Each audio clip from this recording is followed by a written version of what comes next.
This is Lisa from Mobile Tech Review, and this is the late 2016 Apple 13-inch MacBook Pro, the base model, the $1499 model that doesn't have the new touch bar strip above the keyboard, so slightly more normal, slightly less expensive. Still, considerably more money than the 13-inch MacBook Air that Apple says this will replace, and also it's $200 more than the previous 13-inch MacBook Pro. What's going on here? What have we lost? What have we gained? Watch now. So the late 2016 base 13-inch MacBook Pro, this is the one that is $1499. It replaces, according to Apple, both the 13-inch MacBook Air that was priced around $1,000, but hey, you get a better screen here and faster CPU, and also the $1,299 previous entry 13-inch MacBook Pro.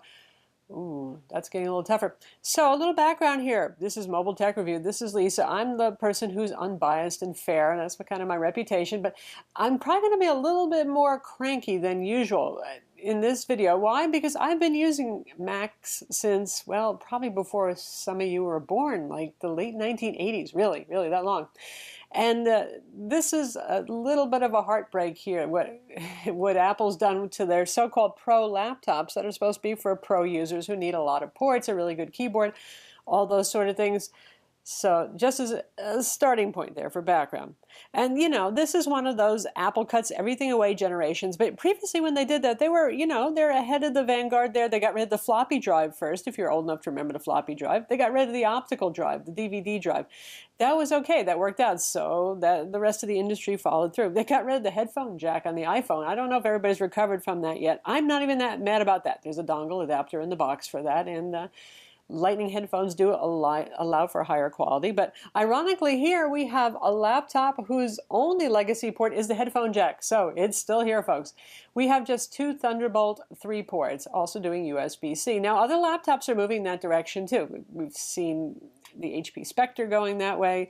Dell has been cutting back on ports on the XPS 13 line and adding more of the Thunderbolt action. So I'm not going to pick on this too much, except for the fact that with Apple, they make so few machines overall that it's kind of either a laptop or a big iMac where you're paying for the built-in screen every time. So a lot of people, I think, do buy Mac laptops to be their main machine. So it can be a bit inconveniencing when you're suddenly down to just those two Thunderbolt 3 ports. So I'll give Apple a little bit of a harder time than I would say for your average HP 13-inch Ultrabook, which is probably somebody's second machine, and they have a desktop either at work or at home or a bigger laptop maybe. Anyway, that brings in dongleitis. So here it is. And this is true of PC laptops too that are moving towards USB-C and Thunderbolt 3. If you need to have multiple ports, you've got one here that adds, this is made by Sateki, and it has your two traditional USB 3.0 ports pass through for USB-C charging, though that may or may not work depending on the laptop you're trying on. You got HDMI here. Some of these third-party ones aren't too expensive. This one's about 60 bucks. So compared to the price of some Apple adapters, that's not bad. There's Apple's AV adapter. There's this Lumsing, a name probably that's not exactly a household name for HDMI. It works actually just fine on every laptop I've tested, including this Mac. There's Apple's $20 USB-C to USB adapter. There's display ports. So get ready for dongles. Get ready for some extra expenses. I'm going to throw up a little picture there just to show you some of your options. And hey, they didn't just cut back on that too. They cut back on the charger. Believe it or not, here's our wonderful Apple brick charger. It's been around forever. This one happens to be 61 watt hour. And much like the 12-inch MacBook, which is a compromised super ultra portable, and you know, you accept compromise because it's pretty teeny small. It's a specialty sort of laptop. You have your USB-C cable. It is 2 meters or 6 feet. That's an okay length. And you know how Apple always has the removable prong adapter thing? They still have it here, and they gave you a secondary length of cord in case you needed to use it. You know, you're not physically close to an outlet. That's not in the box anymore either. That's a $19 add-on from Apple. As you might have noticed by now, there's no SD card slot either. So a lot of journalists use Macs, and we do need the SD card slot. You may or may not, but also a lot of photographers use Macs. If you just look right here on YouTube and you look at Photoshop tutorials and photography tutorials, you notice photographers are very often using Macs. So you're going to need an SD card reader. But that's something I haven't had in a while. It's back. The light up logo on the back. Nope, it's just like the iPad. It's just shiny mirror metal. And also that's true of the 12-inch MacBook. So this really is the 12-inch MacBookification of the larger 13 and 15-inch Pro line. All right, before we all start crying in our beer or our milk, depending on your age range, there are some great things here, including the display, and we'll go into that in detail, but also the horsepower here, because finally Apple has updated the CPUs. Now, the 13-inch MacBook Pro was not as behind as the 15-inch. It was running on Intel 5th generation Broadwell. So now they've moved it up to Skylake. 7th generation Kaby Lake is out now for PCs, but only in the dual-core Ultrabook 15-watt model. Speaking of that, though, notice right here what CPU we have here, and the clock speed is 2 gigahertz. This, unlike previous 13-inch MacBook Pros, instead of running on that more higher-powered 28-watt CPU, this is running on 15-watt dual-core Ultrabook CPU, much like any Windows 13-inch Ultrabook. It's a slightly higher version of that, sort of like the higher-end Dell XPS 13 Skylake edition. They're now moving over to Kaby Lake too, but in that you get Intel Iris graphics, so a little bit more graphics punch than you would get with regular old Intel HD graphics. If you do move up to the 13-inch that has the touch bar strip above the keyboard, that one adds in a couple of important things. You get the 28-watt CPU, so you get more horsepower. You get faster Intel Iris 550 graphics, whereas this one has 540 graphics. And you get 4 Thunderbolt 3 ports versus just 2 on our little friend here. Now that one starts at $17.99, $1,800 there. So Apple has really raised prices considerably here. The trackpad is big enough to trap a gopher just about, isn't it? It's even bigger than the HP Spectre trackpad, and they've been using some really big trackpads. Now, in terms of the width of the trackpad, it's actually about the same as the HP, but the height is even bigger. So, just to compare them, here they are, the battle of the giant trackpads, right? Now, I think Apple is doing that not because they think you're going to be finger painting on the trackpad. They're doing that because they're making up for the lack of a touchscreen and giving you the largest possible touch interface. And I think the touch strip above on the more expensive models is also an effort to do that. In terms of performance, here's our Geekbench 3 scores. We don't run heavy-duty graphics tests on this because this is still integrated graphics. You're not going to see any really impressive numbers here. It's fast enough to run Civ 6, though, that's for sure. Now, that's about the same benchmark scores we saw for the outgoing 13-inch model, because that had the 28-watt Intel Broadwell CPU. Intel really hasn't been focusing on increasing performance because they feel their CPUs are currently pretty fast. They're really focusing more on battery life and reducing heat more than anything else, and making the integrated graphics a little bit more punchy. Now, if you want to get a little more punch on this base model, you could spend $300 and move up to a Core i7. It's still the same dual-core 15-watt CPU that doesn't get you into the 28-watt CPU range. If you're spending $300, you probably should go with the one that has a touch bar up top. Even if you don't intend to use the touch bar, you're just getting more power in that machine for the same price. Also, you'll get faster RAM, too, in the upsell touch bar model. This one has 8 gigs of 1867 megahertz DDR3 RAM. You can get it with 16 gigs if you want. That's $200 more. Our base model has a 256 gig PCIe NVMe SSD, as Apple has been using, and they're among the fastest you'll find in laptops. That hasn't changed. You can also get it with a 512 gig SSD and even a 1 terabyte SSD. Now on to some good stuff. It's now available in space gray, which is the model we have here, or the traditional silver aluminum. Aluminum unibody construction, still the same overall look here, that nice cutout here to make it easy to open with one finger, stereo speakers flanking the keyboard, which is an intelligent place to put them versus firing at the table. And it's 14.9 millimeters. It got even thinner. I really didn't hear a lot of people saying, oh my God, my MacBook Pro is so fat, I wish it was thinner. But Apple is in love with thinness, and it's a half a pound lighter than the outgoing model, and that's really impressive. So now it's 3 pounds, whereas before it was, a little on the heavy side compared to the competition. 3 pounds is not so far off from Dell XPS 13. Okay, that's 2.6 to 2.8 pounds. That is the lightest of the light, but if you're talking about the HP Spectre X360 that we just reviewed, that one's 2.8 pounds. A lot of them are honing in around just a little bit still lighter than this, but you do get this super solid construction here, aluminum unibody. If you get your pentalobe screwdriver out, you can take the bottom off should you want to upgrade the SSD. Pretty much nothing is. Now, part of the way that Apple got this lighter is by actually reducing the battery capacity significantly. And interestingly, our lower end 13-inch MacBook Pro has a slightly higher capacity battery, 54.5 watt hour versus 49 point something on the Touch Bar model. I guess the Touch Bar and its circuitry actually take up some room. That's significantly below still the 74 watt hour battery that was in the old model. But how did they do that? Well, by having a much more power efficient display, despite the fact that it's much brighter too.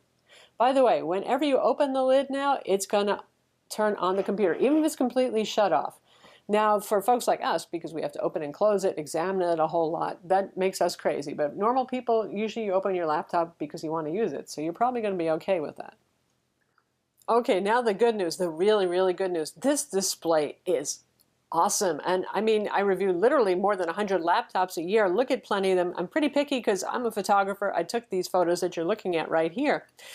And, you know, Apple's 67% brighter, 25% more color gamut. They're not kidding. They really aren't. 516 nits of brightness. That's where our colorimeter measured with auto brightness off, which is insanely high. Very rarely you see a laptop with anything more than, say, 300 to 350. That's already considered pretty stellar. So, yeah, it's bright. And as usual, with Apple, reflectance is very low. It's a glossy display, but the reflections are just not going to bother you. If you're watching a movie, you're not going to be admiring your own visage there in the reflection.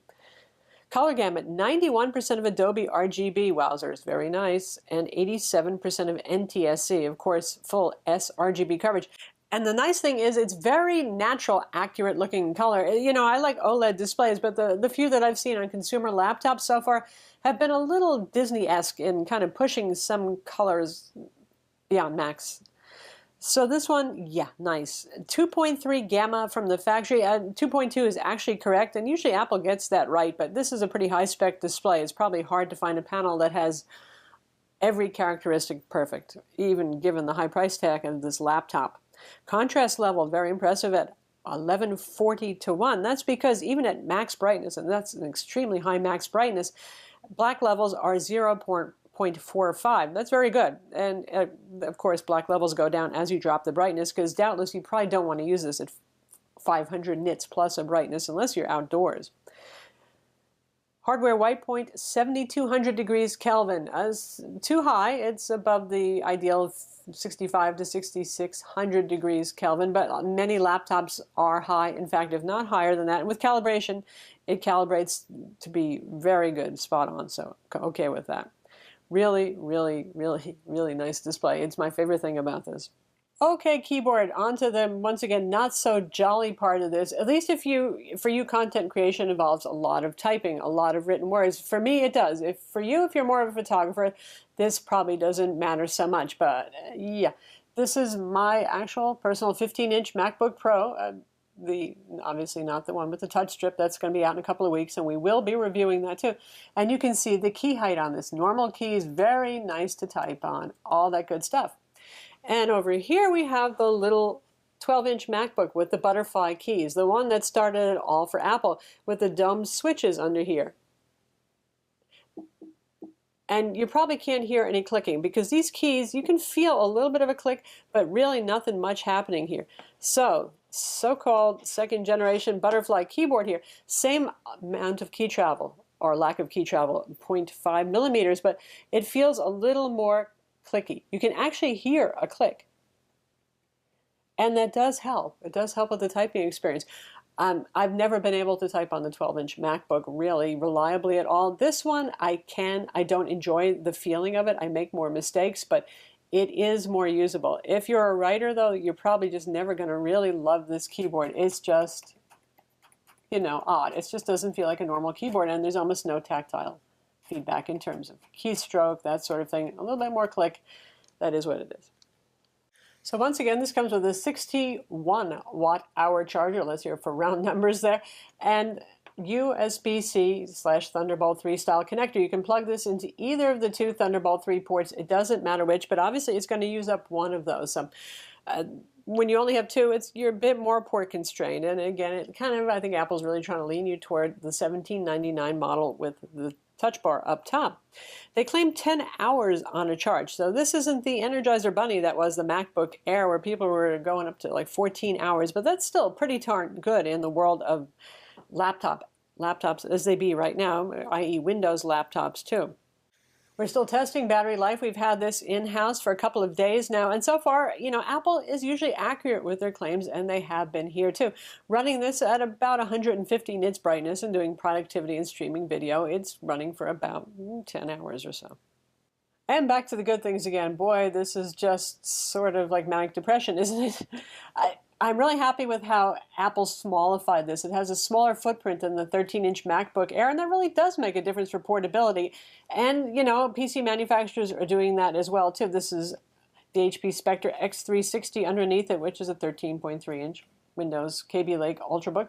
And you can see they have pretty close to the same footprint. And in fact, the Mac isn't any taller, despite the fact that it has a taller screen ratio going on right here. So really compact. And as a MacBook Air replacement, were it not for the part where I'd have to tell you guys you got to spend $500 more, the price was lower if it was $12.99. I'd be so much happier. And I would say, the dongles, that's going to be the problem everybody's having no matter what laptop they get pretty soon. But the display is so much better. The MacBook Air TN panel is just sort of like watching an old 480p tube TV versus getting your first 1080p LCD flat screen TV. So much nicer. The build quality on this, the rigidity on this is the same weight as a 13-inch MacBook Air. Those are great selling points there. But again, you're paying a lot for that transition since Apple's killing off the 13-inch MacBook Air and the 11-inch MacBook Air as well. If you were a 13-inch MacBook Pro user and you don't have any interest in the touch strip on this, yeah, it's obviously the most affordable way that you can go. But keep in mind that you're going to be more port constrained with only 2 ports here instead of having 4 Thunderbolt ports on the 13-inch higher end model. Also, you're not going to get that faster CPU. A lot of Mac people buy a Mac laptop and they keep it for a long time, 4 or 5 years. And it helps, because they usually come with pretty good, strong CPUs to start with. So this one, yeah, this is not as future-proof as the more expensive 13-inch Pro model is. And there are some intangibles here, or kind of tangibles, I don't know, in a certain kind of way. Apple support is still very good. I mean, there are many Apple stores you can walk into the Genius Bar and get help. Their phone support people are very nice. They're not script monkeys the way some PC manufacturer support lines are, and they kind of have a customer is right attitude, which is refreshing. So that's something to keep in mind too. And also for those of you who just love Mac OS, some of you are going to buy this just because you've been using Macs and you love Macs. And well, if you really want Mac OS, well, here's your laptop. So there it is, the 13-inch MacBook Pro, for better or worse. It's still a beautiful machine. It's just gorgeous to look at, stunningly made, of course, obviously very thin. Apple is obsessed with thinness. The display is stunning. It's hard to find something more pleasing. I mean, it's up there with OLED, but a little bit less exaggerated and cartoony looking, still that wide color gamut. But, we've lost a lot of ports here. We've lost our SD card slot. We've lost half of the charger cable here. And then we have the new hardly moves at all kind of keyboard, which is an acquired taste, which, my feeling. For the 12-inch MacBook, that makes sense. As small as possible, make it portable. It's a specialty machine. But for something you call your pro machine, where content creation, including the written word, could be important, I think the keyboard's not really up to snuff. I'm Lisa from Mobile Tech Review. Be sure to visit our website for the full written review and subscribe to our YouTube channel for more cool tech videos, including the Touch Bar MacBook Pros. Oh, and if you liked the video,